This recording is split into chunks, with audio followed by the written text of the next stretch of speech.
अस्सलामुअलैकुम। बिस्मिल्लाहिर्रहमानिर्रहीम जी। CAF 3 cost and management accounting का पेपर स्टार्ट करते हैं जी।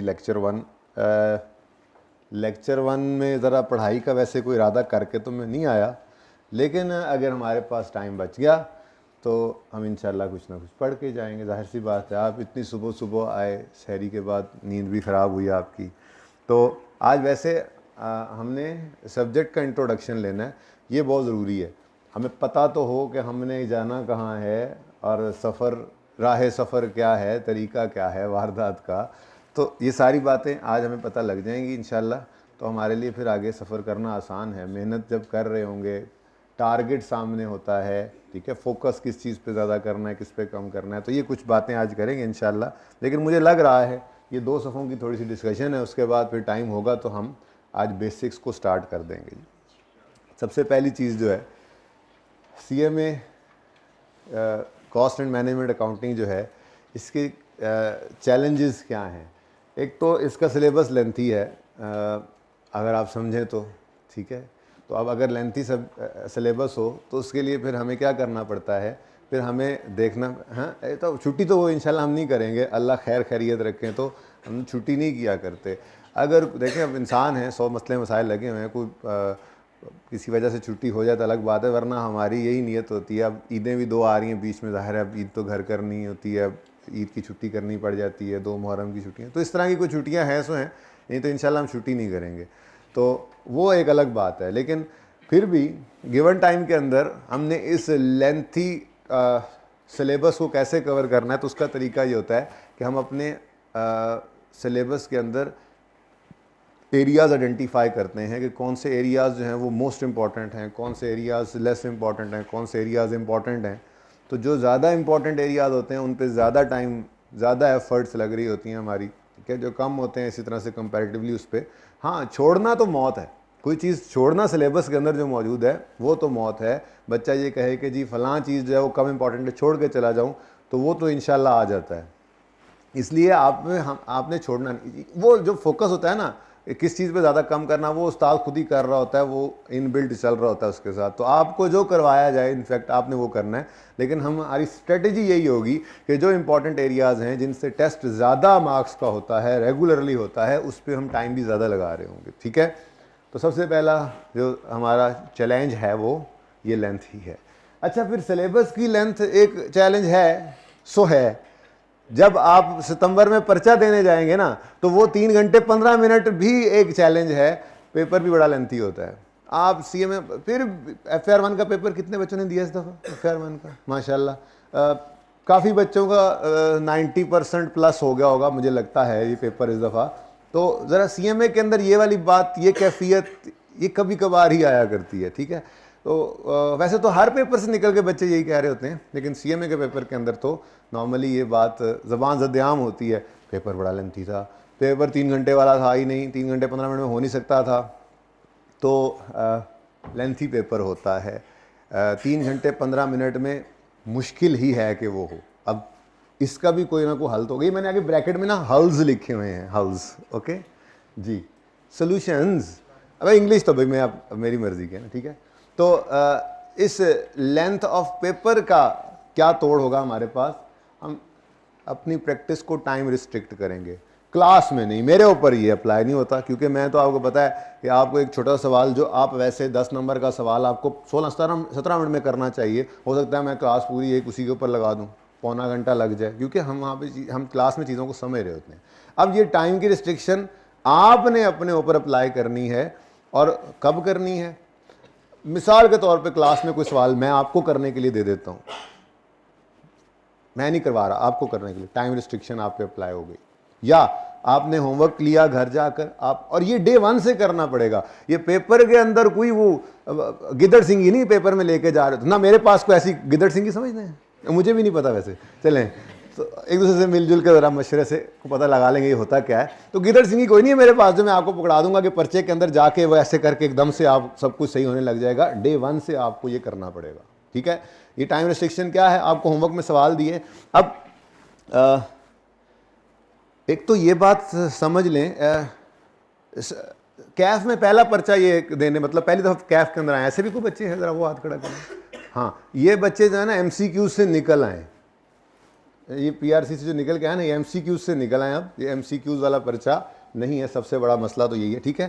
तो आपको पता है इस बात का कि क्लास का टाइम 7:10 है? अच्छा, तो मैंने कहा ऐसी तरह पूछ लूँ, भूल ना गए हो आप लोग। अच्छा, आपको पता लग गया होगा, है नई सवारियाँ आई हैं, गाड़ी में बैठ रही हैं जी। मैं क्या बात करता, हाँ मैं आपसे पूछ रहा था कि अगर मिसाल के तौर पे 10 मार्क्स का एक सवाल आया है, ये मैंने क्या लिखा है? हाँ, मेरी भी ज़रा थोड़ी सी ना छुट्टियों के, पता है आपको छुट्टियाँ होती हैं ना, वो ज़रा अभी बॉल जो है ना वो सही लाइन लेंथ पे नहीं पड़ रही ना। अच्छा, मजाक उड़ाओगे अब तुम लोग? रिवर्स स्विंग हो गई थी भाई, कह रहे हैं नई बॉल पे रिवर्स स्विंग नहीं होती। अच्छा, क्या हुआ था? हंसे किस बात पे था, रोका किस बात पे था? कोई गलती है कहाँ? अरे यार, रिकॉर्डिंग हो रही होती है, ये बड़ा मसला है। अच्छा जी, 10 मार्क्स का अगर सवाल है, कितने टाइम में करना है, कोई बता सकता है? अगर मैं कहूँ नहीं आना, फिर नहीं आओगे? आओ ना सर, आए सर, ये सर तो महफिल आपके लिए जमाई हुई है हमने, बस टाइम से आना है कल से आपने, क्योंकि आपका इतना कद लंबा है कि आप कैमरे के आगे भी आ गए गुजरते हुए। जी, 10 मार्क्स का सवाल है अगर, तो कितने टाइम में करना है? कैसे? 1.8 से मल्टीप्लाई करते हैं हम, ठीक है जी। तो 1.8 से मल्टीप्लाई करना है। अब ये काम आपने करना है टाइम रिस्ट्रिक्शन आज से ही, डे 1 से ही, मेरी क्लास वाले सवाल के ऊपर नहीं अप्लाई करना आपने, वो तो फिर आपकी लड़ाई चलती रहेगी सर 10 नंबर का सवाल पूरा लेक्चर लाता, समझ रहे होते हैं, चीज़ें समझने में टाइम लगता है। लेकिन आपने पहले दिन ही को अगर होमवर्क मिलता है, आज तो ज़ाहिर है काम है कोई नहीं, कुछ थोड़ा बहुत जो करेंगे वो क्लास में मैं करवाऊँगा बस। अब कल से जब हम रूटीन में काम शुरू करेंगे तो जो सवाल होमवर्क में मिले, अगर मार्क्स नहीं है तो मुझे याद करवा देना, मैं उस पर मार्क्स लगा दूंगा। मार्क्स इंटू 1.8 करके आपने टाइम रिस्ट्रिक्टेड प्रैक्टिस करनी है। ये काम आप करेंगे तो ये काम आपके काबू में आएगा आज से ही, डे 1 से ही। अगर ये काम नहीं करेंगे तो बेटा फिर दीवाने का ख्वाब है, फिर ये भूल जाना कि पर्चा जो है वो 90-95% भी होगा। 100% तो मैं वैसे भी नहीं कहता होता कि हो जाता है, हो भी जाता है कभी कभार इत्तेफाक से, लेकिन 85 प्लस में जब बच्चा चला जाता है तो वो सेफ जोन है, बच्चे की पासिंग की परसेंटेज जो है वो ज़्यादा हो जाती है। तो 85-90 नंबर का पर्चा अगर हल करना है तो डे 1 से आपने ये काम करना है। और अगर ये काम डे 1 से नहीं करोगे तो बेटा पेपर के अंदर बैठकर, अच्छा फिर उसके अंदर भी चलो थोड़ा बहुत फिर भी गुंजाइश है कि शुरू में आप वो टाइम बाउंड प्रैक्टिस नहीं कर पा रहे, नया टॉपिक है, 4 से 5 दिन तो टॉपिक के अंदर स्टेप समझने में लगते हैं आपको, पहली बार एक चीज़ पढ़ रहे हैं। CMA ज़रा डिफरेंट भी है, चलो फाइनेंशियल अकाउंटिंग में बैठते हैं तो इंट्रो में पढ़ के आए होते हैं, CMA के अंदर थोड़ा डिफरेंस ये है कि नई चीज़ें होती हैं। तो चलो 3-4 दिन आपको स्टार्ट वाले लग रहे हैं, नहीं टाइम बाउंड कर रहे हैं आप प्रैक्टिस को, लेकिन कोशिश करें एज सून एज पॉसिबल आप जो है वो पहुँचें, इसको टाइम बाउंड प्रैक्टिस करें आप। अगर नहीं कर पा रहे हैं आप साथ के साथ टॉपिक में, तो फिर आखिरी हल ये है, ये कम से कम दर्जा है। अच्छे बच्चे तो वही होंगे जो हर होमवर्क का सवाल भी इंटू 1.8 करेंगे, लेकिन आखिरी दर्जा ये है कि वीकली टेस्ट में ये अप्लाई हो और आखिरी महीने की तैयारी में लाजमन ये काम हो, ठीक है। ये आखिरी दर्जा बता रहा हूँ। टेस्ट में कोई भी बच्चा बगैर मार्क्स को मल्टीप्लाई 1.8 किए बगैर नहीं करेगा, और आखिरी महीने के अंदर तो कोई सवाल करना ही नहीं है ना आपने जब घर बैठे होना, ये आखिरी दर्जा है। और अभी से तैयारी शुरू करनी है, टिका के करनी है, अच्छे तरीके से करनी है, पासिंग की तरफ जाना है, तो कोशिश यही करनी है। कोई बात नहीं, स्टार्ट में क्या होगा, आपने मार्क्स इंटू 1.8 किया, 18 मिनट बनते थे, आपके 25 मिनट लग गए, 30 लग गए, कोई बात नहीं भाई, पता तो लगेगा ना कि मैं भाई बहुत स्लो चल रहा हूँ। तो अगले सवाल में आप उसको इंप्रूव करोगे, उससे अगले में इंप्रूव करोगे, 3-4-5 दिन में उस टॉपिक की जब समझ आने लग जाएगी तो सवाल भी आपका जो है वो 18 मिनट की बजाय चलो 22-23-24 मिनट में होने लग जाए, कोई बात नहीं, ये भी ठीक है, ये भी ठीक है। वो पाबंदी लाओ तो सही, जब तक खुद को पाबंद नहीं करोगे खुद से होना नहीं है। ये दिमाग जो है ये इसकी ट्रेनिंग है, कैलकुलेशन तेज़ी से हो रही है, सही हो रही है, ये तभी होगी जब टाइम प्रेशर बड़ी चीज़ है, आती हुई चीज़ भूल जाती है, हाथ पाँव फूल जाते हैं। पर्चे के अंदर क्या हो रहा होता है, आपको 4 घंटे दे दें, हर बच्चा वो पर्चा कर आएगा, यही अभी शोर मचाया बच्चों ने पर्चे का, ठीक है। हमारी ये रूटीन अब मैं ऐसे कह रहा हूँ, पता नहीं अब दूसरी अटैम्प्ट ही है वैसे तो CMA की, लेकिन लास्ट टाइम भी ऐसा किया था मैंने कि एंड पे जाकर रिवीजन क्लासेस रखी थी और उनमें टॉपिक्स रिवाइज करते गए और रीसेंट अटैम्प्ट का सवाल करते गए, और रीसेंट अटैम्प्ट के सवाल में कोई मसला नहीं हुआ। और उस अटैम्प्ट से पहले जो कोई रिपीटर 2-4 आगे बैठे थे वो भी यही कहते थे पेपर बड़ा अजीब आया था। जब वो क्लास के अंदर किया तो कहते हैं इसमें तो कुछ भी नहीं था। तो अगर आपको 4 घंटे दे दिए जाए ना, तो जो पर्चे में शोर मचा के बच्चे निकले वो पर्चा भी मोस्टली बच्चे कर लें। तो टाइम प्रेशर पर्चे में पहली बार अगर करोगे ना अपने ऊपर सवार, तो फिर कुछ भी परफॉर्म नहीं होगा। इसलिए हम साथ साथ ये काम करेंगे। तो लेंथी पेपर होता है, सॉरी मैं कहीं का कहीं निकल गया।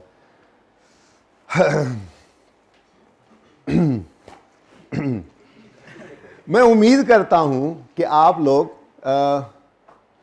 5वीं 6ठी 7वीं 8वीं क्लास पढ़ के ही आए होंगे। क्या ख्याल है? स्किप हो गई थी सर हाफिज थे हम, तो बाद में हमने डायरेक्ट 9th 10th दी थी। तो उसमें भी आपने ज़ाहिर है पढ़ा होगा तो इस लेवल पहुंचे होंगे। 8वीं को भी छोड़ दें, 5वीं 6ठी 7वीं जो है ना उसकी मैथमेटिक्स, अच्छा चलो वो पुरानी बात है सर, भूल गए अभी तो वो याद भी नहीं है, ठीक है, हमें तो स्कूल का नाम नहीं याद, कोई बात नहीं।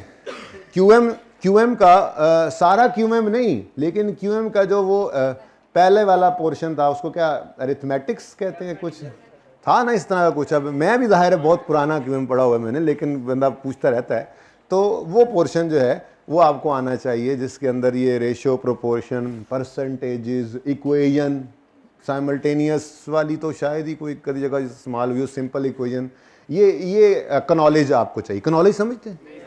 नहीं समझते, आ जाएगी समझ इंशाल्लाह। अभी तो इब्तिदाई इश्क है। किसको नहीं पता? आपको नहीं पता? अच्छा चुप करके बैठना है, मैंने जो कहना आपने यस बोलना है। अच्छा नॉलेज होता है, हाँ ये देखो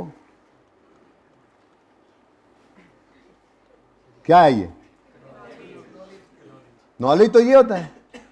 अच्छा तो मैथमेटिकल कैलकुलेशंस काफ़ी ज़्यादा हैं CMA के पेपर के अंदर, मैथमेटिकल कैलकुलेशंस बहुत ज़्यादा है, ठीक है।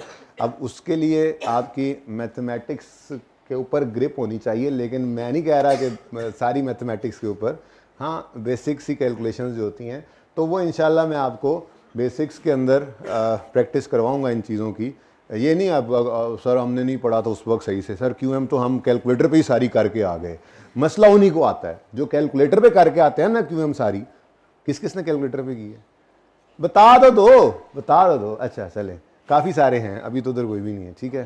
तो कोई मसला नहीं है। इन मसाइल के हल के लिए हम इंशाल्लाह यहाँ इकट्ठे हुए हैं। कोशिश करूँगा मैं जो CMA के अंदर इस्तेमाल होने वाली कैलकुलेशंस हैं वो आपके साथ बेसिक्स में ही कोशिश करूँगा हो जाए, कुछ नहीं होंगी यहाँ पे तो with the passage of time syllabus की कवरेज के दौरान अगर कहीं ज़रूरत पड़ती भी रहेगी तो हम उन कैलकुलेशंस को करेंगे। ऐसा कोई काम मैं कहता ज़रूर रहता हूँ अक्सर बच्चों को, ये तो आपने इंट्रो में पढ़ा होगा या ये FAR में पढ़ा होगा, लेकिन उसका कतन मतलब ये नहीं होता कि यहाँ पे नहीं पढ़ेंगे। वो तो सिर्फ आप लोगों को कॉन्फिडेंस मैं जो है वो बिल्ड कर रहा हूँ कि नई चीज़ नहीं है। लेकिन इसका मतलब ये नहीं है कि जिन्होंने वो चीज़ नहीं पढ़ी हुई, मतलब अकड़ वकड़ करके 4 टॉपिक्स करके हो जाता है पास कभी बंदा, तो वो कहेंगे यार अब हम क्या करेंगे। कुछ नहीं, मसला नहीं है, पढ़ेंगे यहाँ पे भी उन चीज़ों को, ठीक है। तो तीसरा चैलेंज क्या है? मैथमेटिक्स, ठीक है, मैथमेटिक्स, ओके, रियाजी। और चौथा चैलेंज ये स्टूडेंट्स के लिए होता है, उस्ताद के लिए नहीं होता। उस्ताद को ये चैलेंज नहीं है, उस्ताद के लिए ये सहूलत होती है। क्या भला? आपने बड़ा ही इसको ये भी एक ज़बान रद्द-ए-आम बात है और है भी ऐसे ही, ठीक है। अनलाइक फाइनेंशियल अकाउंटिंग, इस सब्जेक्ट के अंदर आपके सॉल्यूशन के कई तरीके हैं और स्टार्टिंग पॉइंट भी कहीं से भी हो सकता है, आप आंसर तक पहुंच सकते हैं, ठीक है। अब उस्ताद के लिए ये बात अच्छी है। फाइनेंशियल अकाउंटिंग जो होती है ना, ये आप इंट्रो पढ़ के आए या FAR 1 जिन्होंने पढ़ी है या जो पढ़ेंगे FAR 2 जो पढ़ेंगे, उसके अंदर आपका एक सेट पैटर्न होता है, एक फॉर्मेट होता है, आपने उसी हिसाब से ही चलना होता है, ठीक है ना। लेकिन CMA के अंदर ये उस्ताद के हिसाब से बोलें तो सहूलत है कि आप सोल्यूशन को कहीं से भी पकड़ के शुरू करें, ठीक है। हर सोल्यूशन डिफरेंट तरीके से करें, एक ही टॉपिक का आप आंसर पे पहुंच सकते हैं, ठीक है। तो ये उस्ताद को सहूलत होती है, लेकिन स्टूडेंट्स मोस्टली स्टूडेंट्स जो हैं, मैं 90% से भी ज़्यादा बच्चे जो देखे वो ये देखे मैंने कि हम भी जब स्टूडेंट थे ऐसे ही थे, मैं भी एवरेज स्टूडेंट हूँ आप लोगों की तरह से नहीं, आप तो खैर बड़े अच्छे स्टूडेंट्स हैं। मैं अपनी बात करूँ तो मसला होता था इस बात से, आप इवन ICAP की किताब उठाएंगे ना, एक टॉपिक के अंदर एक सवाल उसने एक तरीके से किया हुआ है और उसी जैसा एक और सवाल किसी और अटेम्प्ट का, पास पेपर ही पड़े होते हैं ICAP की किताब के अंदर, ठीक है, वो उसने और तरीके से किया होगा। अब जो बच्चा घर बैठ के सेल्फ स्टडी कर रहा होता है ना, ठीक है, तो वो यहाँ पे आके बेचारा फंस जाता है इस सब्जेक्ट के अंदर, आके कहता है यार ये भी वही टॉपिक का सवाल है, ये भी, ये दोनों सवाल एक ही टॉपिक के हैं, ठीक है, इसमें और कलर के कपड़े हैं, इसमें और कलर के कपड़े हैं, अब मैं क्या करूं, मुझे समझ नहीं आ रही, कंफ्यूज हो गया। शक्ल माशाल्लाह थोड़ी थोड़ी मिलती है भाइयों की। अच्छा, तो ये प्रॉब्लम आती है, इसका हल वैसे मैंने आपको क्या अर्ज किया। अच्छा, ये जो मैं बात करूँ ना, 5-10% बच्चे ऐसे भी होते हैं, हमें पाबंद ना करें, आपको आंसर चाहिए, आपने 25 मिनट कहे, हम 20 मिनट में करके देंगे, हमें छेड़ना नहीं है, ऐसे बच्चे भी होते हैं। हम जहाँ से मर्जी चाहेंगे हम कर देंगे, बस हमें पता होना चाहिए कि इस टॉपिक का थीम क्या है, मकसद क्या है। ये तो हम हर टॉपिक से पहले, जो सबसे बड़ा मसला होता है, बच्चे को पता नहीं होता कि हमने करना क्या है, तो हर टॉपिक से पहले उसका पर्पज़ हमारे सामने हुआ करेगा। पर्पज़ सिर्फ इसलिए कि अगर मैं 95% सवालों को कवर करने का फॉर्मेट बना गया हूँ और कोई एक 5% का जो चांस होता है कि उससे थोड़ा हट के आ सकता है, घुमा कर पूछ सकता है, तो पर्पज़ पता हो तो बंदा वहाँ तक पहुँच जाता है।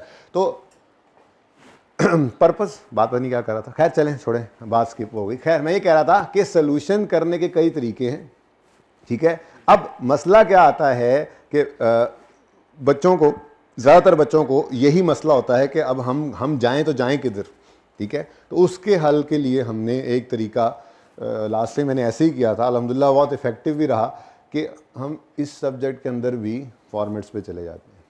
क्या मतलब हमने हर टॉपिक के सवाल को एक ही जगह से स्टार्ट करना है। हर टॉपिक वाइज डिफरेंट होगा, मतलब ये नहीं कि अब हर टॉपिक तो एक ही जगह से नहीं स्टार्ट हो सकता। हाँ, कम से कम ये हो जाएगा कि जो भी टॉपिक शुरू करेंगे उस टॉपिक का पहला सवाल जिस तरतीब पे करेंगे कि सबसे पहले हमने ये चीज़ निकाली, फिर ये चीज़ लिखी, फिर ये चीज़ लिखी, स्टेप्स, फॉर्मेट्स जिसको कहते हैं, तो हम दूसरा सवाल, तीसरा सवाल, चौथा सवाल, आखिरी सवाल उसी फॉर्मेट पे करेंगे। ये कोशिश करनी है हमने, ठीक है। उससे ये फ़ायदा हो जाएगा कम से कम कि मैक्सिमम मार्क्स स्कोर करने वाले आप बन जाएंगे इस सब्जेक्ट में भी, और वो मुसीबत से भी आपकी जान छूट जाएगी जो ये समझ नहीं आती कि जी शुरू कैसे करें, ठीक है। तो इसका हल फिर क्या है, तो चौथे पांचवें दिन जाके ना, तीसरे चौथे दिन मिलकर जाकर आपको उस टॉपिक का एक फॉर्मेट आपके दिमाग में बैठ जाता है कि जी जब भी सवाल शुरू होता है ये 5-6 चीज़ें इस तरतीब से लिखी होती हैं और इनको ढूंढना होता है। उसके बाद जब हम सवाल कर रहे होते हैं तो चौथे पांचवें दिन जाकर आपको वो जब फॉर्मेट ग्रिप में आ जाता है तो उसके बाद फिर आप उस टॉपिक को समझने की तरफ जाते हैं, आपको ये मुसीबत नहीं होती कि शुरू कैसे करें, ठीक है। तो ये उस्ताद के लिए सहूलत है, लेकिन उस्ताद ने ये सहूलत जो है वो लेने से इनकार कर दिया है, क्योंकि ज़्यादातर स्टूडेंट्स के लिए ये सहूलत नहीं है, मसला है। तो इसका हल क्या होगा, हम स्टैंडर्ड फॉर्मेट्स को यूज़ करेंगे, ठीक है। कोशिश यही है, और 95% क्वेश्चन जितने पास पेपर के अंदर हैं वो हो जाएंगे। मतलब कोई आउट, मैं ये 95% इसलिए बोल देता हूँ कि कभी कभार, यानी कि पर्चे के अंदर शायद एक सवाल ऐसा भी आ जाए, 100 नंबर में से 10 नंबर ऐसे भी आ जाएं, 5 से 10 नंबर जो उसने ऐसे घुमा के पूछे हो कि फॉर्मेट के हिसाब से ना होता, तो यार इन्हीं माफ़ी तो बनती है ना, ठीक है। एक तरफ ये है कि पूरा पर्चा ऐसा है कि कहीं से समझ नहीं आती शुरू करना, और एक तरफ ये है कि चलो 90-95 का समझ आ जाए तो फ़र्क बहरहाल काफ़ी पड़ जाता है इससे, ठीक है ना। तो ये कुछ चैलेंजेस हैं जो हमें फेस करने पड़ेंगे CMA के अंदर, ठीक है जी। ओके, अच्छा जी, अब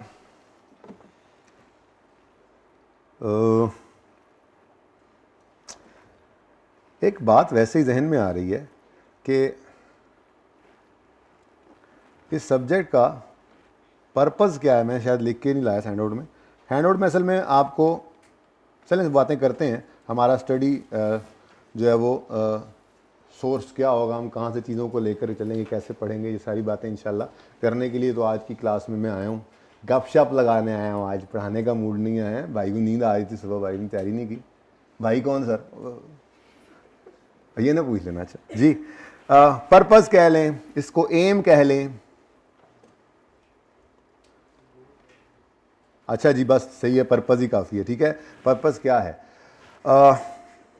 हमने वैसे जैसे ICAP ने लिखा हुआ है अपने सिलेबस की आउटलाइन के अंदर, अब वो मुझे तो नहीं मिलने वाला मुझे लग रहा है,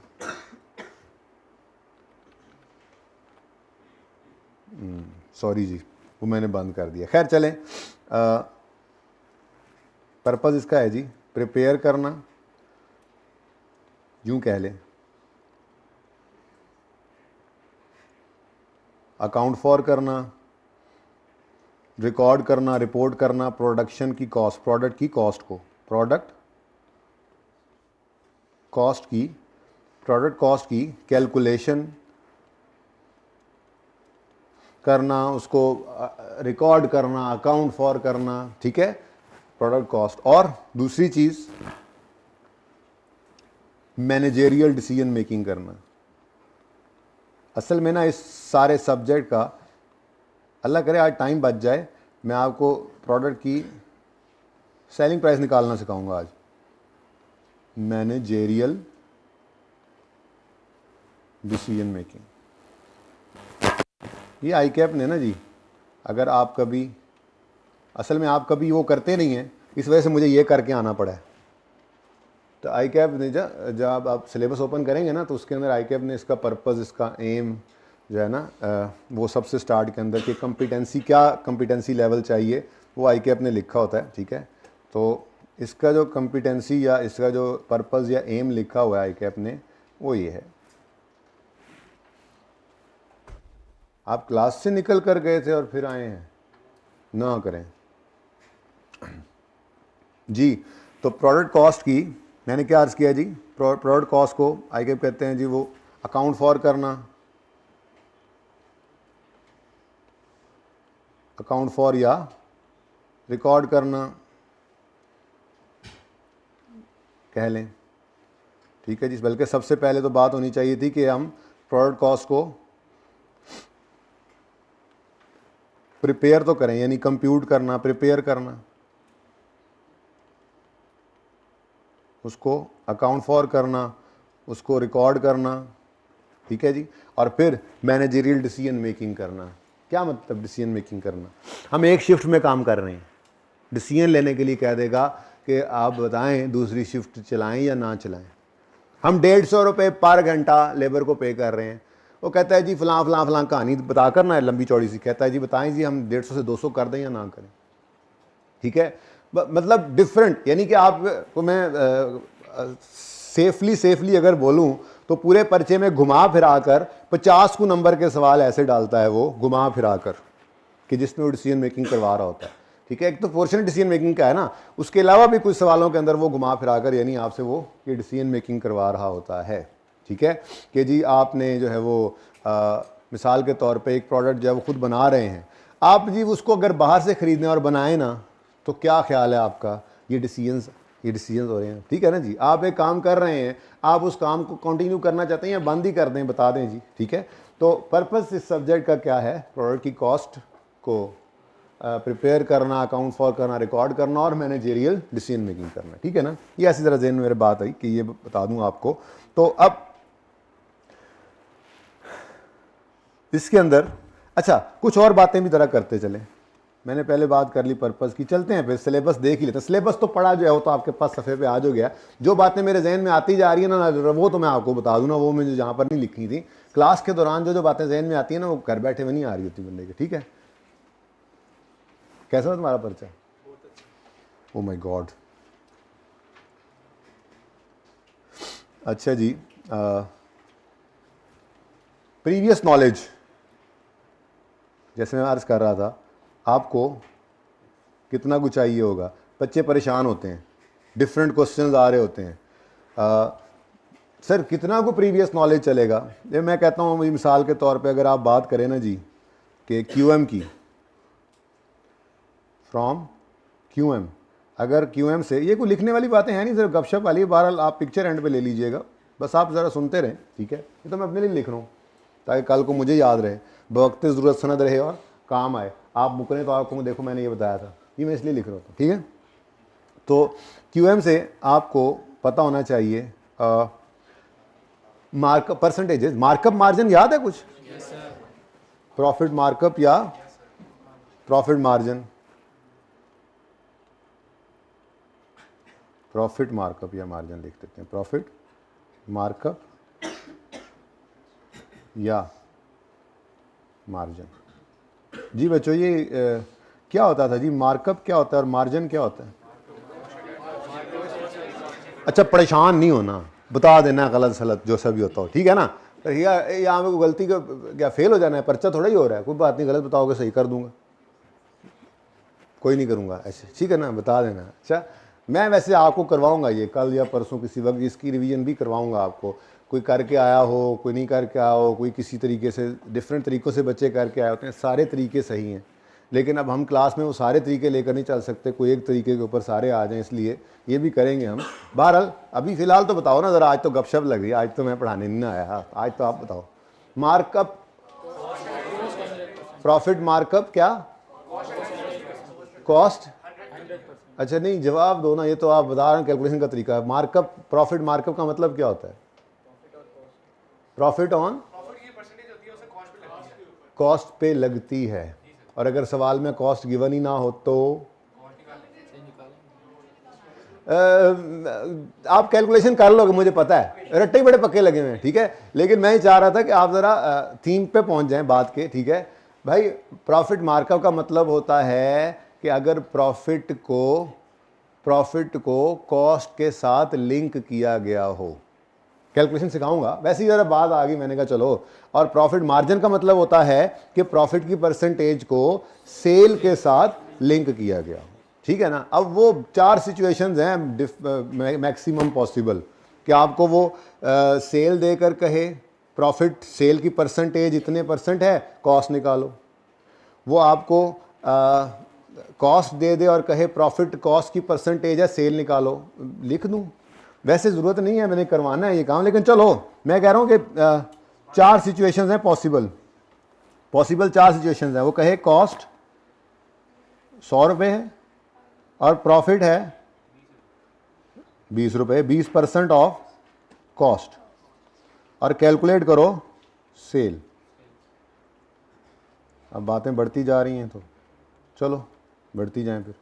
एक सिचुएशन ये है, यानी कि आपको जो चीज़ के साथ प्रॉफिट लिंक किया गया है वो गिवन है। कैसे?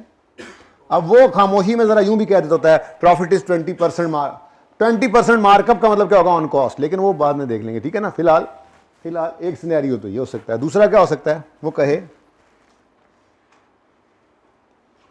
सेल है जनाब 120 की, 1 ऐसी कुछ भी कर लो, 140 कुछ भी हो सकता है, ठीक है। प्रॉफिट वैसे सवाल गिवन होगा, प्रॉफिट की परसेंटेज है, प्रॉफिट गिवन है जी, कहता है जी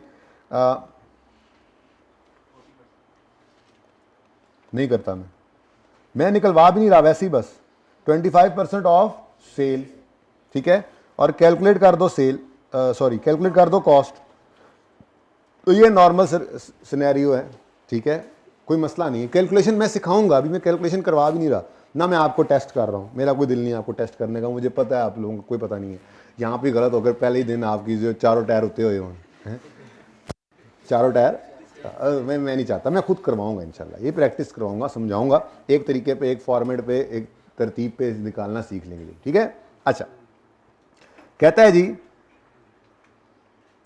सेल है लेट्स से 300 और प्रॉफिट इज 20% ऑफ कॉस्ट, और कैलकुलेट करो कॉस्ट।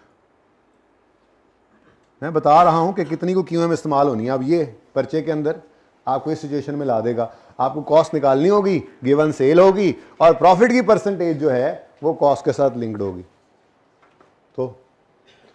तो कुछ बच्चे वो साइमल्टेनियस इक्वेशन वाला तरीका समझ के आए होंगे, कुछ इसको x अज्यूम करके 100 अज्यूम करके चला लेंगे, हम एक तरीका निकाल लेंगे, लेकिन ये भी एक सिचुएशन है, ठीक है। ऐसे ही कॉस्ट गिवन है जी 150 है, और सवाल में कहता है जी प्रॉफिट इज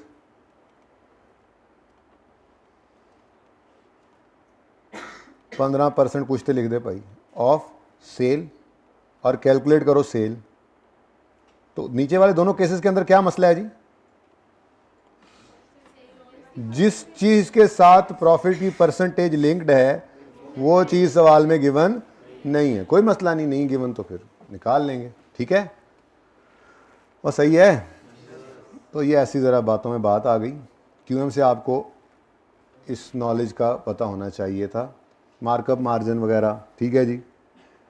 उसके बाद ratio proportion,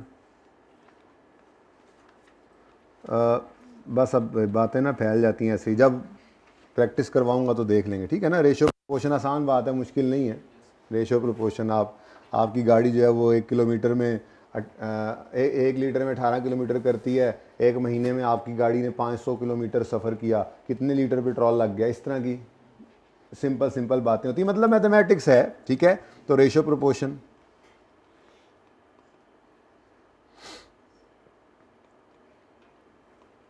different percentages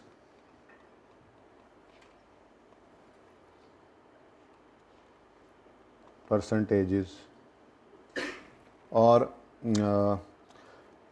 simple linear equation, simultaneous equation, ठीक है। ये थोड़ा सा नॉलेज आपको, चलो लिख देता हूँ फिर।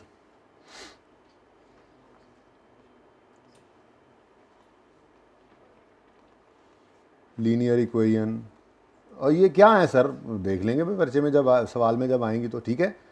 साइमल्टेनियस इक्वेशन बहुत कम लेकिन हो जाती हैं यूज़, ये भी ठीक है, करनी पड़ जाएंगी तो सिखाया जाएगा।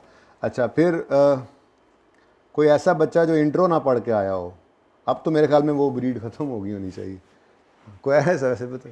अच्छा, ये जानबूझ के ऐसे कर रहे थे तुम्हें, मुझे फ्रॉड लगा रहे थे, छेड़ा ना मुझे, छेड़ा ना थोड़ा सा ऐसे, तो मुझे लगे एक बच्चे का हाथ ऊपर जा रहा है साथ ही जी। बोले जी, कोई ऐसा बच्चा है इंट्रो नहीं पढ़ा हुआ, AFC वाले हैं? चलो कोई बात नहीं, हैं, कोई बात नहीं। एग्जाम्प्ट किस वजह से होती है? एग्जाम्प्ट थी बेटा आपकी भी, किस वजह से एग्जाम्प्ट होती है? मतलब जिस वजह से एग्जाम्प्ट होती है मैं वो बताने लगा हूँ, ठीक है ना। आपको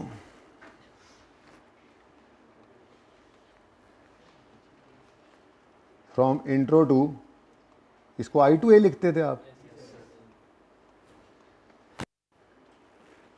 यहां से आपको क्या पता होना चाहिए भाई, बहुत इंपॉर्टेंट कॉन्सेप्ट है, आपको ये पता होना चाहिए एसेट क्या होता है, लायबिलिटी क्या होती है, इनकम क्या होती है, एक्सपेंसेस क्या होते हैं। बहुत बहुत बहुत जो है वो डीप मुश्किल किस्म के ये कॉन्सेप्ट्स हैं ना।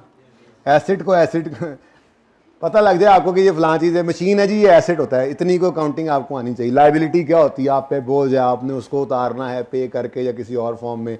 इनकम जो आपने कमाया, एक्सपेंस जो आपने इन्हीं को काउंटिंग आनी चाहिए। उसके बाद भाई ये क्या कहा जी आगे, कोई एक और बात, एक यहाँ से बोला था, यहाँ से कोई एक दो जादुई अल्फाज बोला था बच्चा, डेबिट और क्रेडिट का पता होना चाहिए बेसिक्स। इतना नहीं, बस इतना पता हो, एसेट बढ़े तो डेबिट, एसेट कम हो तो लायबिलिटी बढ़े तो, और लायबिलिटी बढ़े तो, मैं कहा सोना ना गेहूँ सैरी तो बाद आए। अच्छा अच्छा जी, इनकम बढ़े तो, एक्सपेंस कम हो तो, अच्छा ये बातें बस थोड़ी सी पता होनी चाहिए। अब जिनको नहीं पता, जो एग्जामिशन वाले आया आगे, एग्जामिशन वाले नहीं, जो ऐसे बच्चे आए जिन्होंने कभी अकाउंटिंग नहीं पढ़ी हुई, तो वो फिर FAR 1 तो ज़ाहिर है साथ पढ़ेंगे ही इसके प्रॉबेबली, तो वहाँ पे अकाउंटिंग है इंशाल्लाह। इतनी बातें तो समझ आ ही जाती हैं, लेकिन ये कोई इक्का दुक्का बच्चे होता है क्लास के अंदर। बहरहाल आपको पता होना चाहिए rules of debit and credit. अच्छा जी, उसके बाद ये सिर्फ आपको कॉन्फिडेंस दिला रहा हूँ आज कि ये जो ऐसे मिथ्स बनी हुई है ना यार, फाइनेंशियल अकाउंटिंग नहीं पढ़ी हुई तो क्वेश्चन एक आता है बच्चों का, सर अगर फाइनेंशियल अकाउंट FAR 1 नहीं पढ़ी हुई तो CMA, ऐसी अजीब अजीब कहानियाँ बनी ना, FAR 1 नहीं पढ़ी हुई तो CMA का पर्चा नहीं देना चाहिए। भाई पढ़ी होगी तो फ़ायदा ये होगा कि PRC के अंदर MCQs वाले पर्चे थे, तो अगर आपने आगे आगे एक बड़ा पर्चा पढ़ लिया तो आपको ये पता होगा, भाईजान ये पता होगा आपको, ये पता होगा आपको, भाई के कान से नहीं लगना, ठीक है, तमाशा इधर लगा हुआ और तुमने इधर, आपको ये पता होगा कि एक लंबा paper, lengthy paper, full fledge paper कैसे हैंडल करना है, बस इतना को होना चाहिए। वरना तो आपके सामने है अकाउंटिंग से हमें क्या चाहिए, ये मैं आपको बता रहा हूँ। तो ये ऐसी बातों के अंदर भी अगर कोई ऐसे बच्चे आए हैं जो ये CMA का पर्चा पढ़ रहे हैं, इससे पहले उन्होंने सिर्फ PRC किया हुआ है, तो उनको परेशान होने की ज़रूरत नहीं है। पीआरसी से क्या चाहिए वो आपको बता रहा हूँ, ठीक है। अच्छा, जर्नल एंट्रीज जो है वो आपको करनी आनी चाहिए, लेजर बनाना आना चाहिए, मतलब ये बेसिक नॉलेज है बस, ठीक है। तो लेजर पता हो, लेजर डेबिट साइड क्या है, क्रेडिट साइड क्या है। डबल एंट्री, एसिड खरीदा तो क्या एंट्री होती है जी, एसिड डेबिट, कैश या पेएबल क्रेडिट, ठीक है। बिजली का बिल पे किया, क्या एंट्री होगी, electricity expense debit, cash credit. तो इतनी को अकाउंटिंग बस आपको चाहिए, आपसे चाहिए, और कुछ नहीं चाहिए, ठीक है। हाँ, वो थोड़ा सा बस ये है कि IS2 जिन्होंने पढ़ा होता है वो ज़रा बेसिकली IS2 के अंदर जो मैन्युफैक्चरिंग बिजनेस की बात करता है ना, वो CMA से बोरोड कॉन्सेप्ट है, वहाँ पे चीज़ें जो पढ़ी हुई हैं, तो वहाँ पर अगर नहीं समझ आती तो वो बात भी यहाँ पे समझ आएगी इंशाल्लाह, ठीक है ना, जो PRC के अंदर पढ़ते हैं। खैर चलें, तो जर्नल एंट्रीज रिकॉर्ड करना, रिकॉर्डिंग ऑफ जर्नल एंट्रीज, हाफिज साहब, आजकल हर तरफ हाफिज साहब ही फैले हुए हैं माशाल्लाह, बरकतों का महीना है। हाँ जी, किसी घर में तरावी हो रही है तो किसी दफ्तर में हो रही है, तो किसी दुकान के बाहर हो रही है, तो किसी प्लाजे में हो रही है, तो मस्जिद में भी हो रही है। तो आजकल हम वही वाले हाफिज देख रहे हैं, ठीक है ना। हाँ, तो recording of journal entries and preparing ledger या पोस्टिंग इनटू लेजर्स। अच्छा, उसके बाद वैसे तो मैंने ये सारी चीज़ें पढ़ानी है। अब ये जो अगली बातें, चलो ये तो मैं माफ़ी मांगूंगा आप लोगों से कि मैं एसेट, लायबिलिटी, इनकम, एक्सपेंसेस आपको अब यहाँ नहीं पढ़ाऊंगा, ठीक है। को पता बच्चा पूछ लेगा कि ये सवाल में ये जो चीज़ लिखी हो ये क्या, वो तो बता दूंगा मैं, लेकिन अब इस तरह से जैसे इंट्रो के अंदर आपको उस्तादों ने पढ़ाया होगा, मैं ज़रा माफ़ी चाहूँगा, मैं डेबिट क्रेडिट के रूल उस तरह से आपको नहीं पढ़ा सकूँगा। माफ़ी चाहूँगा, मैं आपको लेजर बनाना उस तरह से मतलब सिखाऊँगा नहीं। हाँ, लेजर बनाएंगे ज़रूर, डबल एंट्रीज करेंगे ज़रूर, जो मेरे टॉपिक से रिलेटेड आएंगी, जनरल एंट्रीज हैं इस सब्जेक्ट के अंदर काफ़ी सारी, हम किया करेंगे इंशाल्लाह, ठीक है। हाँ,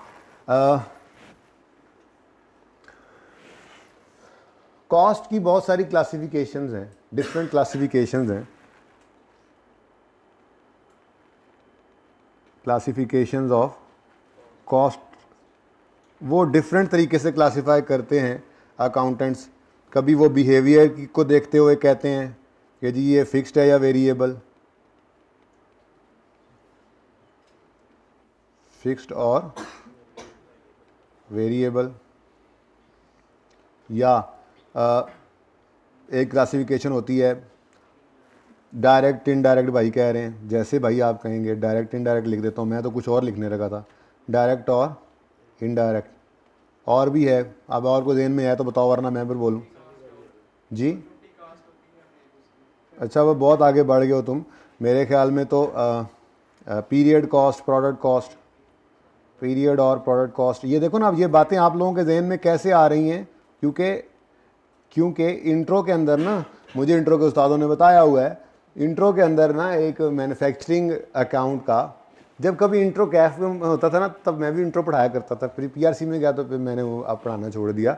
तो उस वक्त इंट्रो के अंदर, और फिर उसके बाद FR1 के अंदर भी रहा, लेकिन अब निकल कर चला गया, इंट्रो के अंदर ही है, मैन्युफैक्चरिंग अकाउंट का एक चैप्टर है, पता है PRC में इंट्रो के अंदर है, हाथ खड़ा करें, पता है। अच्छा, जिसको नहीं पता कोई बात नहीं, मैं यहाँ पे एक दो सवाल खुद बनवा के वो मैन्युफैक्चरिंग अकाउंट में अपनी तसल्ली करूँगा, मैं सिखाऊंगा, मुझे पता है ना आप लोगों का, लेकिन फिर भी नाम सुनाओ, ऐसा सुनाओ। कभी PRC क्लास के बाहर से गुजर रहे हो, कैफेटेरिया में जा रहे हो, घर से पढ़ने आए हो, लेकिन जा कैफेटेरिया रहे हो और अंदर से आवाज़ आ रही हो, उस्ताद बोल रहा हो, तो जी आज हम शुरू करते हैं मैन्युफैक्चरिंग अकाउंट, ऐसे सुना हो, ऐसे गुजरते गुजरते हाथ खड़ा करना। अच्छा जी, कोई बात नहीं बेटा, इसलिए ना कि क्लास कमाल की रखी है कि ज़्यादा टाइम यहाँ पे लगा लो, ठीक है। अच्छा जी, डायरेक्ट या इनडायरेक्ट हो सकती है, पीरियड या प्रोडक्ट कॉस्ट भी हो सकती है।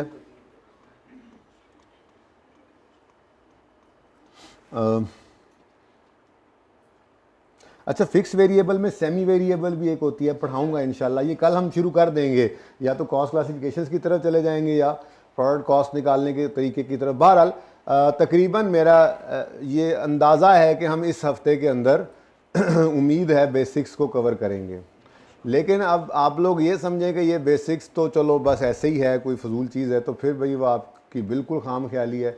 अगर आपने बेसिक्स के अंदर थोड़ी सी भी कमज़ोरी दिखाई तो फिर पूरा कैफ 3 आप परेशान ही रहेंगे। जैसे आपको बताया जाता था कि आप IS 16 ध्यान से पढ़ लें, FR1 के अंदर नहीं ध्यान से पढ़ेंगे तो आप बड़े परेशान रहेंगे। और फिर आपने देखा भी, कोई बात नहीं बेटा, वो जहाँ जहाँ पे आया है वो तो देखो। हंस, वो मैंने बच्चों को मैं कहा करता हूँ ना, अभी आज की क्लास में इंशाल्लाह बताऊँगा बच्चों को कि ये 16 आलू की तरह से है, किसी भी सब्ज़ी में पड़ जाता है। तो ऐसे ही ये बेसिक्स हैं, ये सारी अकाउंटिंग के अंदर चलेंगी। इवन कुछ बातें यहाँ पे की हुई, जब रिवीजन क्लास करवा रहा हूँ एंड पे जाकर, तो वहाँ पे भी समरी बनाते हुए ये बातें वहाँ पे भी आ रही होंगी। यानी कि पूरे आपके सीएमए के अंदर इन्होंने चलना है, तो इसलिए बेसिक्स को बड़े ध्यान से कर लेना है आपने। 4 से 5 लेक्चर लग ही जाते हैं, ये लेक्चर निकाल कर तो कह सकते हैं कि ये हफ्ता शायद हम बेसिक्स को कर लें पूरा, हैं बहुत इंपॉर्टेंट। अच्छा, तो क्लासिफिकेशंस हम देखेंगे, उसके बाद एलिमेंट्स भी होते हैं उसके। बहरहाल या यूँ कह लेते हैं, इसी को ही एक स्टेप और आगे बढ़ा लेते हैं। प्राइम कॉस्ट सुना होगा आपने नाम, मैं बस इसको ऐसे ही कवर कर लेता हूँ, ठीक है ना। प्राइम कॉस्ट, कन्वर्जन कॉस्ट, ये नाम सुने हुए हैं ना। जिन्होंने नहीं सुने उनके लिए बेसिक्स हैं, जिन्होंने सुने हैं उनके लिए भी बेसिक्स हैं। उनके लिए इसलिए बेसिक्स जिन्होंने सुने हुए हैं, ताकि अगर किसी और नाम से सुन रखा है तो वही नाम सुन लें। फिर मैंने बार बार, अब सीएमए के अंदर जब एक हफ्ता गुजर जाए ना, तो फिर मैंने तो यही बोलना है भाई कन्वर्जन कॉस्ट, मैं वहाँ पे बैठ कर फिर ये नहीं, आज समझाऊंगा बेसिक्स के दौरान में। आज भी उम्मीद है इंशाल्लाह, कितने बजे तक क्लास है? ओ बड़ा टाइम इंशाल्लाह। आज मैं कम से कम जो है वो सेल प्राइस निकालना आपको प्रोडक्ट की सिखा दूंगा, अल्लाह ने चाहा तो, ठीक है ना। तो आप लोगों को बात क्या कर रहा था मैं? हाँ, मैं ये कह रहा था कि आप लोगों को मैं फिर ड्यूरिंग सीएमए पढ़ाते हुए, मैं आपको सीएमए को पढ़ाते हुए मैं ये नहीं कहूँगा कि जी कन्वर्जन कॉस्ट का मतलब होता है मटेरियल। कभी कह भी दूँ तो माफ़ कर देना, लेकिन वैसे एक बात कर रहा हूँ कि कन्वर्जन कॉस्ट जब मैं बोलूँगा तो उसका मतलब यही होगा कि जो है वो लेबर और ओवरहेड्स हैं। वो क्या होते हैं, अभी आज से इंशाल्लाह उसके ऊपर बात शुरू कर देंगे, ठीक है। प्राइम कॉस्ट क्या होती है जी? वो मटेरियल और डायरेक्ट मटेरियल, डायरेक्ट लेबर का इकट्ठ है। अब जिन्होंने नहीं पढ़ रखा वो इस बेसिस में इस चीज़ को पढ़ लेंगे, वो साथ मिल जाएंगे। जिन्होंने पढ़ रखा है वो भी ज़रा रिवाइज करके साथ आ जाएंगे। फिर डिफरेंट तरीके, डिफरेंट नाम, डिफरेंट अप्रोचेज होती हैं चीज़ों को। इवन परसेंटेजेस कैलकुलेट करने की प्रैक्टिस करवाऊंगा, ठीक है। मार्कअप मार्जिन की प्रैक्टिस करवाऊंगा, ताकि जो काम हमने करने हैं सेशन के दौरान वो एक ही तरतीब के ऊपर सबके आ जाएं, ठीक है। तो यहाँ पे क्या बोला था मैंने अभी? प्राइम कॉस्ट, कन्वर्जन कॉस्ट,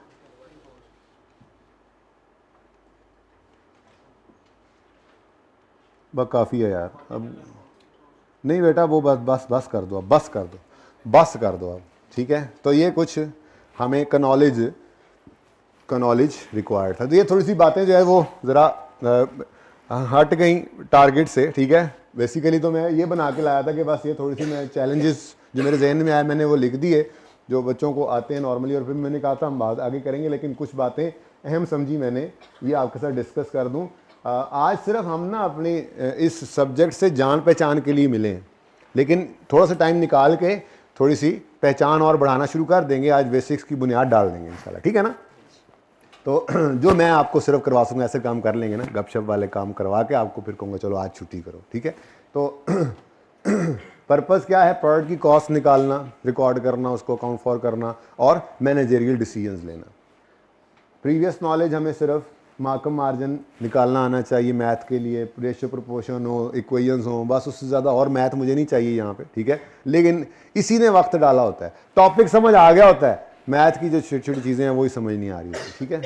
उसके बाद इंट्रो से आपको क्या पता होना चाहिए वो कुछ बातें आपको बताई हैं, लेकिन इसका मतलब ये कतन नहीं है कि मैं आपको ये बातें नहीं पढ़ाऊँगा। ये सारी बातें इंशाल्लाह मैं आपको खुद भी पढ़ाऊँगा, ठीक है। बस आपको एज ये मिल जाएगा कि आपने पहले पढ़ रखी है, थोड़ा सा आपको हेल्प मिल जाएगी, ठीक है। अच्छा जी, अब ऑफिशियली मूव करते हैं सिलेबस। तो आई कैप ने अपने इस सीएमए के सिलेबस को 3 ग्रेड्स के अंदर डिस्ट्रीब्यूट किया, बांटा हुआ है आमिर भाई, ठीक है। आमिर भाई नींद तो नहीं आ रही है आपको? हाँ, बस ये थोड़ा सा ना एहतियात करनी है, ठीक है ना। मैंने बेंच पे खड़ा कर देना आपको। नहीं आमिर, एक तो आमिर भी 2 हो गए, मैं आमिर यासीन की बात कर रहा हूँ। आमिर यासीन कौन है आप दोनों में से? ओके, शुक्र उन्होंने भी हाथ नहीं खड़ा करता कि मैं भी है, मैं फिर मैं कन्फ्यूज़ हो जाता है, मेरे साथ प्रैंक होने लगा। अच्छा, तो ये जी 3 ग्रेड्स में बांटा गया है, ठीक है। ग्रेड ए है cost associated with production, grade B है कॉस्ट लो, तीसरी क्लास में ज़्यादा बैठना ज़्यादा होगा, अभी तो काम चल रहा है, और cost management planning and decision, ठीक है। इसका आपसे कोई लेना देना नहीं है, ये आई कैप ने डाला हुआ था, मैंने भी यहाँ लिख दिया, आपका ध्यान इधर होना चाहिए, ठीक है। ये तो ऐसे ही है, ठीक है। इतने तो लेक्चर हम लगा जाते हैं, 110 लेक्चर तकरीबन, ठीक है ना। वो कह रहे हैं 110 आवर्स हों, हमने 110 लेक्चर्स लगाते हैं, ठीक है ना। तो एक लेक्चर तकरीबन 1.5 घंटे का ऑफिशियली है, थोड़ा सा बढ़ भी जाता है, तो इसलिए हम थोड़ा आगे निकल जाते हैं, इसलिए इसको छोड़ें। ये आपका ये मेरे आवर्स हैं, ठीक है ना। आपकी बात ये है, मार्क्स की बात करते हैं, ठीक है। तो ये पहली ग्रेड में से 35 से 45 नंबर आई कैप ने रखे हुए हैं, दूसरी में से 20 से 30 और तीसरी में से 30 से 40। इसको ज़रा तोड़ फोड़ कर देखें अगर, तो आई कैप की स्टडी टेक्स्ट के हिसाब से, अच्छा वैसे तो मैंने आपको एंड पे बताना ही था, लेकिन चलो एंड भी बता दूंगा। आई कैप की स्टडी टेक्स्ट के हिसाब से ये मैंने चैप्टर नंबर्स लिखे हुए हैं, ठीक है, और ग्रिड्स में बांट दिया, इसलिए ये चैप्टर्स की तरतीब थोड़ी आगे पीछे होगी, तो मैंने सिलेबस की ग्रिड के हिसाब से इनको रखा हुआ है, ठीक है। बेसिक्स ऑफ अकाउंटिंग कोई चैप्टर नहीं है आई कैप की किताब के अंदर। ये जो एक हफ्ता हम बेसिक्स पढ़ेंगे, ये बस मैं इधर से दाएं से बाएं से ऊपर से नीचे से आगे से पीछे से कहीं से भी सवाल मिलेगा, कोई छोटा मोटा, कोई इंट्रो का पुराना सवाल उठा रहा हूँ, कोई एसीसी किताब से उठा रहा हूँ, कोई किसी और किताब से मिलेगा, कोई एग्जाम्पल मिलेगी, कुछ खुद बना रहा हूँ, यानी कि बेसिक्स जो हैं वो अलग से आपको जो है वो इस किताब के अंदर आई कैप की नहीं है। तो बेसिक्स को एज सच बेसिक्स का कोई सवाल भी नहीं आता, लेकिन हर सवाल में ये मौजूद होती हैं, ठीक है। तो इसलिए इसको मैंने रखा इधर ही है ग्रेड ए के अंदर, लेकिन इसका कोई चैप्टर नहीं है, ठीक है ना। अच्छा, इन्वेंट्री वैल्यूएशन, ये आपको बिल्कुल इंट्रो के अंदर जो आप IS 2 पढ़ के आए हैं उस जैसी ही आपको मिलेगी। हाँ जी, वही FIFO को, वही पीरियोडिक, परपेचुअल, वही जर्नल एंट्रीज़ हैं, ठीक है, वही लॉस, नॉर्मल वाला, एब नॉर्मल वाला, NRV वाला। तुम्हारा हादसा निकल रहा है, यहाँ पे करवाऊँगा मैं इंशाल्लाह आपको, ठीक है। लेकिन ये इन्वेंट्री वैल्यूएशन है, और किसी भी टॉपिक को जिसमें से आप हल्का लेंगे ना, तो अभी अगले सफ़े के ऊपर मैंने ये पास्ट पेयर एनालिसिस बनाया हुआ है, आपकी तसल्ली हो जाएगी इंशाल्लाह, ठीक है ना। तो हल्का तो किसी को हमने लेना नहीं है, ठीक है। बस उसमें मैंने जैसे पहले कहा ना कि लेंथी बहुत है सिलेबस, इसकी लेंथ को कैसे पकड़ में लाना है, जो मोस्ट इम्पॉर्टेंट जो क्रिटिकल एरियाज़ होंगे उन पे हम टाइम ज़्यादा लगाएंगे, ज़्यादा एफर्ट लगाएंगे, और जो बहुत कम इम्पॉर्टेंट होंगे कंपैरेटिवली उन पे कम टाइम लगाएंगे। छोड़ के तो जो भी जाएंगे वो पर्चे में आ जाते हैं, इसलिए छोड़ेंगे हम कुछ भी नहीं, ये रिस्क हम नहीं ले सकते, ठीक है। अच्छा, उसके बाद अकाउंटिंग ओवरहेड्स है, activity based costing, labour costing, cost on production, job order and service costing, marginal absorption costing, ठीक है। तो इस ग्रिड से आई कैप कहता है कितने जी, 35 से 45 मार्क्स को मैं टेस्ट करता हूँ। और नॉर्मली आप, ये मैं भी अभी आगे जाके दिखाता हूँ आपको, ठीक है। नॉर्मली इस ग्रिड में वो लोअर साइड के ऊपर आई कैप रहता है, ठीक है। 5 अटैम्प्ट्स मैंने डाली हुई हैं, 5 अटैम्प्ट्स इसलिए डाली हैं कि उससे पहले कैफ 8 होता था, ये कैफ 3 जो है ना, ये 5 अटैम्प्ट्स पहले कैफ 8 होता था, सेकंड लास्ट पेपर होता था जब 9 पर्चे होते थे ना, ठीक है। और उस वक्त जो पेपर का लेवल होता था वो और होता था, कोई और ही दुनिया होती थी, ठीक है। लेकिन हम क्या करेंगे, वैसे मैंने कहा बातों में बता दूं, हम वो वाले सवाल भी करेंगे, क्योंकि हम जब वो वाले सवाल कर लेंगे तो हमारा डिफ़िकल्टी लेवल जो है वो कैफ 8 वाला बन जाएगा, फिर कैफ 3 वाले सवाल हमें उल्टा आसान लगेंगे। और अगर वो कैफ 3 में मुश्किल सवाल जिस तरह वो चल पड़ा है अब थोड़ा थोड़ा मुश्किल की तरफ, हालांकि वो कैफ 8 में ना असल में बच्चा जो है वो पूरा कैफ गुजार के पहुंचा होता था, तो उस सवाल को लंबे लंबे एक एक सफ़े के सवाल होते थे, ठीक है। यहाँ पर थोड़ा सा गुंजाइश ये है कि शॉर्ट क्वेश्चंस होते हैं, मैं अभी आपको बताता हूँ कि कितने सवाल आते हैं, कितने मार्क्स वाले होते हैं, ठीक है। तो खैर आई कैप जो है वो इस ग्रेड में ज़रा लोअर साइड पर रहता है, अभी हम देखेंगे, ठीक है। उसके बाद कॉस्ट लॉ के अंदर आपके पास ये इसको भी मुझे इकट्ठा लिख लेना चाहिए था, 8 और 9, चैप्टर 8 और 9 हम इकट्ठा पढ़ते हैं, process costing, joint by product, ठीक है। उसके बाद standard costing, variance analysis, chapter 11 और 12 है, ये भी हम इकट्ठा ही पढ़ते हैं, सवाल भी इकट्ठा ही होता है इनका, ठीक है। और उसके बाद टारगेट कॉस्टिंग है। इस ग्रिड से आई कैप कहता है 20 से 30 नंबर जो है वो मैं टेस्ट करता हूँ, देखते हैं कि कहाँ तक जाता है इस ग्रिड के अंदर। ये मैं लिखना भूल गया, माजरत, 20 से 30 यहाँ पे लिख देना, ज़रा इजी हो जाता है, वापस जाके देखना नहीं पड़ता, ठीक है। आप साथ से लिख सकते हैं, आपके पास मौजूद है सफ़ा, ठीक है। और उसके बाद माशाल्लाह आँख लग गई थी क्या सहरी के बाद, है लस्सी पी थी, सही बताना है ना।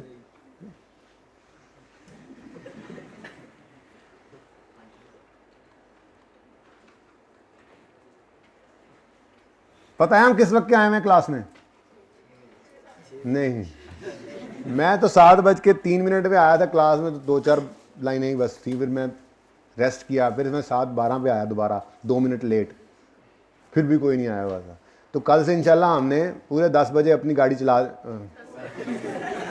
अच्छा देखो भाई, पहली बात तो यह है ना, रमज़ान में पहला रोज़ा मैं पढ़ा रहा हूँ, ठीक है ना, बाकी 5 रोज़े मैंने जो है ना वो सुकून से इस टाइम में सो के गुजारे हैं, तो इसलिए ना थोड़ा 1-2 दिन माफ़ करते रहना, उसके बाद फिर आपको आदत हो जाएगी। फिर रमज़ान गुजरेगा, उसके बाद जाके कुछ चीज़ें चाहिए होंगी, तो ये स्लीप ऑफ टंग चलता रहेगा, ठीक है।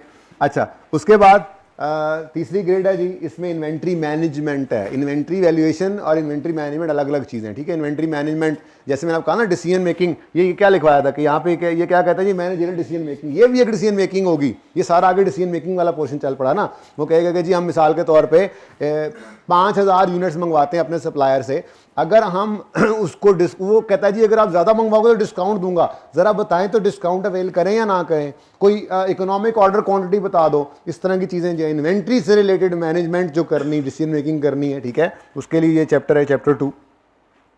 अब ये तरतीब तो चैप्टर की तरतीब थोड़ी होगी, हम बचपन में थोड़ी बैठे हैं इंट्रो के अंदर के चैप्टर 1 पे 2 फिर 3 फिर 4, हम अपनी तरतीब से चलेंगे, ठीक है। ग्रेड्स भी देख लो डिफरेंट है। उसके बाद कॉस्ट वॉल्यूम प्रॉफिट एनालिसिस, पहले तो हर साल हर अटैम्प्ट में इसका सवाल आता था, लेकिन अब कभी कभी मिस भी कर देता है, इसमें से 1-2 अटैम्प्ट पीछे गुजरी मिस भी किया, ठीक है ना।